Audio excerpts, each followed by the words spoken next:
एकीकडे ईव्हीएमच्या नावानं बोंबाबोंब करायची, एकीकडे पहिल्या दिवशी आम्ही शपथ घेणार नाही असं सांगायचं आणि पुन्हा एकदा शपथ घ्यायची। ही सगळी दुटप्पी भूमिका महाराष्ट्राच्या जनतेला कळल्यामुळेच ते 40 की 45 पर्यंत पोहोचलेले आहेत आणि प्रत्येक ठिकाणी दुटप्पी भूमिका असल्यामुळे आता महाविकास आघाडीमध्ये देखील फूट पडायला लागलेली आहे। हे काल समाजवादी पार्टीच्या निमित्तानं आपल्या सगळ्यांना कळलेलं आहे। त्याच्यामुळे इकडे सांगायचं की ईव्हीएम वाईट आहे, ईव्हीएम मध्ये काहीतरी गडबड आहे आणि तीच मतं ज्यावेळी लोकसभेला यांच्या खासदारांना पडली त्यावेळी ईव्हीएम चांगलं होतं। त्याच्यामुळे ह्या सगळ्या दुटप्पी भूमिका आहेत, लोकांची माथी भडकवायची, फेक नरेटिव्ह सेट करायचे आणि पराभव न स्वीकारता जनतेला वेगळ्या मार्गानं काहीतरी ब्रीफ करण्याचा प्रयत्न करायचा, हा विरोधकांचा एक उद्योग बनलेला आहे आणि त्याचाच एक भाग म्हणून गेले 3-4 दिवस या सगळ्या गोष्टी चालू आहेत।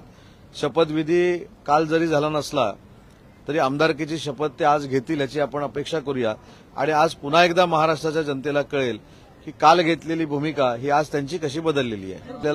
आपल्याला माहिती असेल, आपल्याच माध्यमातून आम्ही स्क्रीनवर बघत असतो किंवा वाचत असतो, मागच्या वेळी ज्यावेळी 78 लाख मतं पडली होती त्यावेळी देखील माझ्या माहितीप्रमाणे काँग्रेसचा एकच खासदार निवडून आला होता। 58 लाख मतं ज्यावेळी पडली होती त्यावेळी एनसीपीचे किती खासदार निवडून आले होते हे देखील आपल्याला माहिती आहे। त्याच्यामुळे नियम लावताना मागच्या खासदारकीच्या निवडणुकीला एक नियम आणि विधानसभेच्या निवडणुकीला एक नियम, नांदेडमध्ये जी लोकसभेची निवडणूक झाली त्याच्यामध्ये खासदार जे निवडून आले त्याच्याबद्दल ते काय बोलत नाही, तिथं ईव्हीएम चांगलं होतं। हरियाणामध्ये यांचं सरकार आलं तिथे ईव्हीएम चांगलं होतं, कर्नाटकमध्ये यांचं सरकार आलं तिथे ईव्हीएम चांगलं होतं।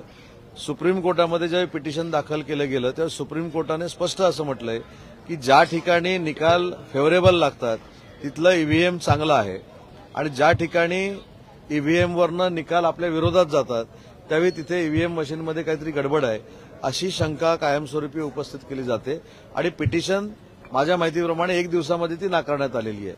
त्याच्यामुळे आता कुठचाच विषय नाही, कारण शेतकऱ्यांना आम्ही न्याय देतोय, लाडक्या बहिणींना आम्ही न्याय देतोय, युवकांना आम्ही न्याय देतोय, उद्योग महाराष्ट्रामधनं गेले म्हणून सांगणाऱ्यांना उद्योग किती आले हे देखील आम्ही दाखवून दिलेले आहेत। त्याच्यामुळे सगळ्या गोष्टींमध्ये महायुतीचं सरकार पुढाकार घेऊन महाराष्ट्राची विकासात्मक जडणघडण करते, याच्यासाठी हा पोटसू उठलेला आहे आणि म्हणूनच आता ईव्हीएमवर खापर फोडलं जातं।